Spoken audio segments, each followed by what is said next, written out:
People keep getting my Toyota Tundra trade-in story wrong. It's very frustrating. We're going to talk about that and other items in this week's Truck News Recap. Hey, it's Tim, Pickup Truck Plus SUV Talk. So I wrote this story a couple nights ago, and luckily I left town because the comments are just like scratching my head on these comments. What are people saying? They don't understand the story. So the story was that Toyota dealers were turning down used Toyota Tundra trade-ins due to recall. I got multiple sources that said me that had this issue happen.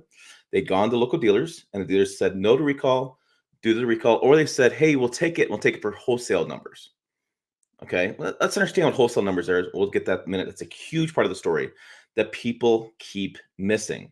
So as you scroll down, I have multiple sources here. People said thanks, but no thanks. They said there's open recalls. So the issue is that dealer cannot sell a certified pre-owned vehicle with an open recall in the United States. Very clear about that. You can do it in Canada, you can do it in places in the United States. So what they're doing is they're either saying no or they're saying, yeah, I was offered $50,000, but I was trying to get more for it. So they were trying to wholesale to other dealers. Then they were from the recall and said they didn't want it after all. So they were trying to wholesale this. Okay, what does wholesale mean? Okay, so the wholesale means that the dealers are going to take these and send them to auction because they can't sell them as certified pre-owned, right? Under federal law, you cannot sell that. So they would say, hey, we'll take your trade-in. My dealer in my area probably would take my Tundra trade-in if I had 22 Tundra. Okay, great. Hey, that's a BS story, Tim. My dealer would take trade-in. No, it's not. Dealer would offer me wholesale pricing. What does that mean? So I got a truck, say it's worth $60,000. Kelly Blue Book trade-in value is probably 55, 54, whatever the deal is. So I'd sell about 52 or whatever in that range. These guys in town or at other dealerships would offer me wholesale pricing. They would say we offer 35 because we don't want to sit on it. We have to sell it to other dealers. Then other dealer has to take the hit on it and sit on dealer lot and wait for the months to get a fix. So that's what they're doing. So they're saying we're treating you. It's unfair to the customer if we don't have you as a trade-in. Well, that's a line of bull. And then they're saying, well, hey, we said that we're unfair to you. We're going to offer you a trade-in, but the trade-in is really a slap in the face. So in my view, that's still not a good trade-in, right? Why would you do that? Why would you lose tens of thousands of dollars over that deal? So, and you hear it on different automotive channels, you hear it on different websites, things. They're like, you hear them say, like, yeah, I called local dealers and they said they'd take it. And then you never hear the price. You never hear the wholesale number. No, you never hear that. It's like it's a rumor and it's not a right rumor. Well, guys, it's not like true or lies, right? This is weird. I quoted people in the story who told me their issues. I've quoted dealers. I've seen dealers talk on different Facebook groups and things. They say they'll take it. I say how much you can take it for, wholesale value or real value. Well, we'll probably have to do wholesale on it. Well, come on. Let's be realistic here. You're not going to do that with a new truck. And stop getting the story wrong. We never said it was all dealers. This internet just blew up over this stuff, and I'm just luckily, like I said, I was out of town for a couple days, and so I didn't see a lot of messages. I came back and I was like, "What are you guys talking about?"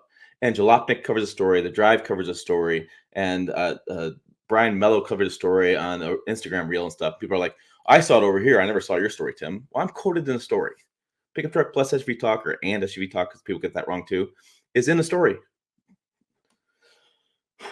Okay, let's move on. Other stories this week. GM's Acadia first drive. It's really a great vehicle. I actually towed with it.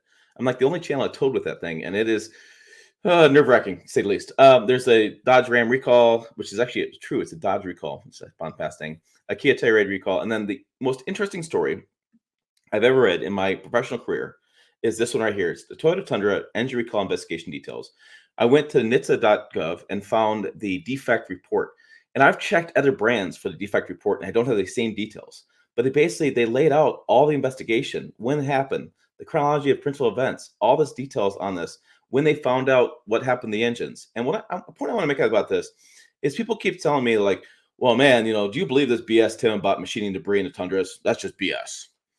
Guys, be lucky Toyota actually gave you an answer. Most brands would be like, supplier issue, we're going to resolve it, it'll be fixed. They give you no details on it.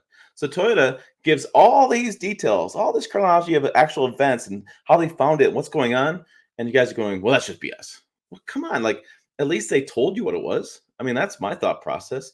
Now, there's a lot of conversation online about why the hybrid is not part of that recall. This is a safety recall. I anticipate this recall to expand.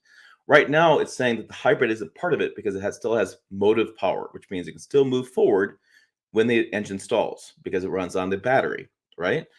But that's a safety recall because they have to recall the Toyota Tundras that have gas engines because they can't move forward. They stall they dead on the interstate. It's a problem. So in this case, they're saying it can move forward. You can dealership have it fixed. So I expect this recall to expand because it just makes sense. You don't build a hybrid engine and a gasoline engine on different engine lines. I've never heard of that in my career at all. And so I expect it to expand. But right now, because it's a safety recall, they're not expanding it. And I had a guy the other day say, well, Toyota's being greedy about this stuff. And I was like, guys, gee, Merry Christmas. Toyota will survive this. They had a frame recall. They had a lot of problems with the 5.7. People don't remember the 5.7 liter V8. We had air injection pumps, camshaft tower leaks. We had engines dead at the first 1,000, 2,000 miles. It happens. Brand new vehicles, brand new engines. I mean, Toyota's been building vehicles for decades and decades. They know how to get this right. They're going to get it right. But yeah, the V8, I'm sorry, V8's not coming back. It's not because you're looking at a global engine now. You can't just make changes because of one recall, safety recall happening in the United States, and also I think it's going to happen in Japan as well. That you can't just do that on a global basis and spend billions to reverse course. Yeah, I'm kind of confused this week. There's a lot of conversation online that's got me confused. Okay, another confusing thing to me was this report came from McKinsey studies, saying that 40% of US EV buyers want to go back to combustion engine cars. The confusing to me because I've seen this time and time again, and it's somewhat customer awareness. It's also new buyer awareness. People don't seem like they do enough research, in my opinion, when they buy EVs. And I think this plays out. So they're talking about they want to go back because more than 4 in 10 owners of electric vehicles in the US are likely to buy a combustion car for the next purchase. Now, why is that? Is that because it's bad? No, the customer sentiment hand in hand with slow rollout of the charging network. We had this bill got passed. It's been slow to roll out. Hello, government. Government's always slow to put things out. And they're talking about the problem of having chargers. But part of the availability problem is visibility. You can't just keep chargers hidden behind a Walmart. This is interesting. That is, to me, one of the core things that people keep missing on EVs. I was just at dinner last night talking with my family members, and they were like, well, there's no EV charging around us. We have nothing. You do. There's an EV charger at the hotel. There's an EV charger at the electric company. There's an EV charger. There's one just down the street, but they're not gas stations. So you don't see them. It's the invisibleness. Nobody takes their phone. I'm recording my phone. There's an app, EVgo and PlugShare and Electro America. If you put in your zip code, go download the app, put your zip code in, you'll be surprised. I think there's like 10 EV chargers in town. But every time I go anywhere, golf buddies, dinner, whatever, people are like, there's no EV chargers in town. There are. The other thing is 80% of most EVs are charged at home. So I think people will go back from EV to gas because they see more gas stations, more convenient. But I also think it's lack of understanding. And the EVs are good and bad. They work for some people, don't work for others. But I think it's part of the availability issue. Years ago, when the Ford F-150 Lightning first came out, some guy bought one in Canada and did a road trip with his family and came back. And he told the local news organization back there how terrible it was and how there wasn't that you couldn't just drive and just fill up the empty and go charge from empty to full. And he had to stop more times than this. And he had to find charging stations. And he had to do the app and he had to disrupt his family trip because of all this stuff. The guy literally did zero research, thought, hey, that's new Lightning electric truck, and went and bought it. We have to be more informed consumers. You need to understand the vehicle you're buying, understand what it can do for you, and understand where charging is happening and what you plan to do in lifestyle. If you're going to live in an apartment building in Cheyenne, Wyoming, and you want to use an EV to drive across to South Dakota, no, don't be that stupid. Be smart about your purchasing. Understand what you're doing. Understand the charging infrastructure. Understand what the vehicle can do. Learn more about it. I think there's so many early adopters who just got caught up in the hype. Oh, I want to buy a Tesla. Do you understand what a Tesla is? No, I just think it's cool. And then they're going back. So I think we're going to see more and more reports by this about EV buyers going back to gas vehicles because they don't get it. It's a lot of dumb consumers out there. But again, the F-150 Lightning guy, I may put a link button below in this podcast or in this video when I find that story. But we were all just, you're kidding me. He did zero research. He just thought it was cool. He just wanted the coolest thing. Then he was so disappointed about it. He wanted to warn others about it. And we're all like, we've done videos on this, we've done stories on this, we've talked about this. EVs don't really work for some people in rural areas. They work for people in cities. Some people in cities they don't work for. Some people in cities they do work for. Some people road trips, you have to understand road trips.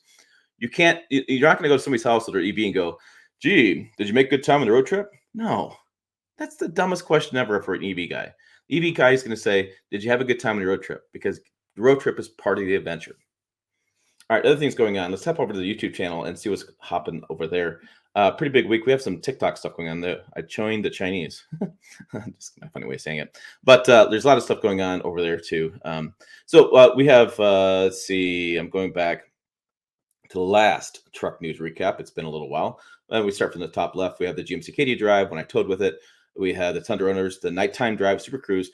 Really incredible fuel economy in a 6.2 liter V8. I was really surprised by that. Jill and I drove the Ineos, I have trouble with that one. Grenadier, it's got a toot button. The very last moment of the video is worthwhile. If you want to fast forward to the end, the last minute's hilarious. We talked about the investigation of dipstick. That's the last news recap. We had the Ram no dipstick situation. F-150 drops a starter in the hybrid engine, and the Toyota Tundra recall details. I put that in the truck news recap last week. So the dipstick has been a hot topic conversation. I just was at a media event over the last couple of days, and I had to basically give demos to 3 or 4 different journalists on how to find the engine oil level in the Ram 1500 truck. There's going to be more details on that. There'll be an auto news story coming out where I'm being quoted in that, talking about there's no dipstick in the Ram 1500, why there's not a dipstick there, and there's a lot of conspiracy theories on why they dropped it. And it's been fascinating to watch. I think the TikTok channel has got 3.4 million views. Other channels have tried to copy it, and it's kind of fun to watch. And so it's been fun to see people's comments on that. 95% of people are outraged. Other people are just like, well, BMW's been doing it for years. I don't understand this. And it's like, well, what did it say? Somebody said the diagram or whatever. If you look at the truck buyer in the circle, what are they looking at for buying reasons? And the BMW guy, they're like separate circles. Nobody cares in truck world what BMW is doing. It's different customers completely. So I found that very fascinating to see some journalists point that out and say, and I'm like, well, you guys don't get it. Truck guys don't care about the BMW. They care about their truck. And the fact that there's not a backup, you can check the engine oil level inside the dash and there's a sensor mounted to the oil pan, but there's no easy backup way to do it. You can't double check it because there's no dipstick. And so I'd be fine with an oil sensor. I really would, if I had a dipstick too. Give me a chance to double check what's going on and make sure I have the right information. And the purpose of this truck news recap, the right information. Okay, I'm gonna go slow down the coffee now because I'm clearly fired up this morning. But I want to get this video out of my out and off my chest because I'm getting frustrated about these people. So get the right information, be an informed consumer, right? So understand the news I'm giving to you. Understand to be an informed consumer. Understand that EVs are not for everybody, but they are for some. And don't just buy one because they're just cool. Do your research. Understand what you're getting into. Understand that what you're buying is going to match your needs as a consumer. And make sure you check out more videos over here. Website down below as well, pickuptrucktalk.com. As always, thanks for watching. I will see you down the road.